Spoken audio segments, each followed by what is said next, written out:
For most federal employees, their pension will be a lot less in retirement than they think it's going to be because they forget to factor in key reductions or deductions that are taken out of their pay at retirement time.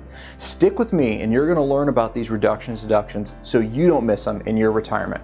I'm Micah and this is the FERS Federal Fact Check.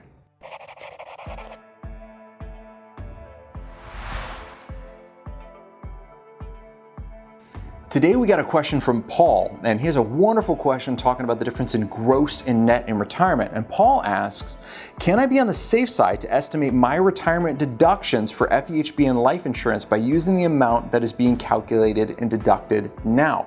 Paul, that is a great question, and I love it because it highlights so often what so many federal employees miss about their pension. And I gotta say, I'm often the bearer of bad news when federal employees come into my office and they have their FERS retirement estimate that their HR provided for them. And they're looking at it and saying, Micah, look, my pension's gonna be X amount a month. That's close to one of my paychecks. I'm gonna be fine. And they're all excited, but they're looking at that top line number, that gross number at retirement, and they haven't factored in things like a survivor benefit, like taxes, like life insurance, these other things, which can make a big difference in your net paycheck that's going to be there. So Paul, let's dive into your question just a little bit.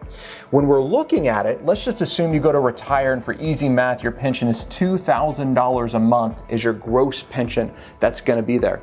The first deduction that's going to come out of your paycheck is going to be for survivor benefits. Now let's assume, we talked about this more, let's assume you just leave a full survivor benefit, which costs 10%, just makes my math super easy right here.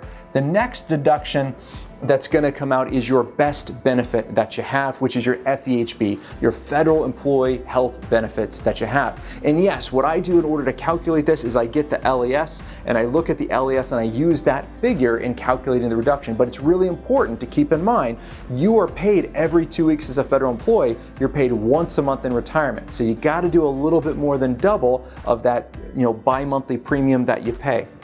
So just for easy math, let's go ahead and throw $500 in here. FEHB, I know that's not the real premium, but it gets close for our example. Then you're gonna have other deductions that come out. Another one is gonna be, can't forget your family when it comes to retirement planning, right? Your favorite aunt, your Aunt Iris. The Aunt Iris is going to want some money. Let's just assume it's a $300 reduction that's going to be there.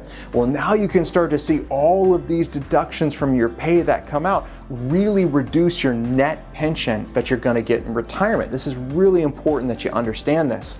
Now, if you have life insurance, the Figley insurance, if you have dental, if you have vision, anything like that, that's another reduction or deduction that's going to come out of your pension you have to figure in. Just looking at these, as you can see, that's $1,000 in deductions. That means you're only going to have $1,000 a month for your net retirement income. And the net is so important because that's what's actually spendable for us at retirement time. Paul, thank you for the question.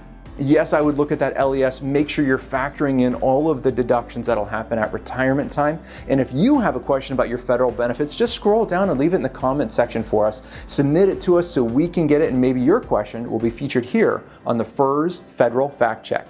Until next time, happy planning.